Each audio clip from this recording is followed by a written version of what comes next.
ఉన్నతంగా ఆలోచిస్తున్నానని బెట్టింగ్లోకి వెళ్ళి ఉన్నతంగా డబ్బులు వస్తేనే ఆలోచించి నాశనం అయిపోతారు. చాలామంది బెట్టింగ్లకు వెళ్ళి సర్వనాశనం అయిపోతున్నారండి పిల్లలు.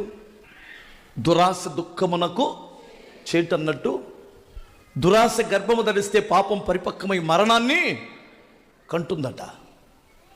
మొన్న ఎవడో పిల్లోడు 30 ఏళ్ళు లోపు ఉంటాయి, పొద్దున్నే లేచాడు, తలాబైకి స్నానం చేశాడు, కొత్త బట్టలు వేసుకున్నాడు, భార్యని ఎదురు రమ్మన్నాడు, ఎదురొచ్చింది, ఓకే అన్నాడు, వెళ్ళాడు, గడ్డి మంది తాగాడు. ఇదే విచిత్రం.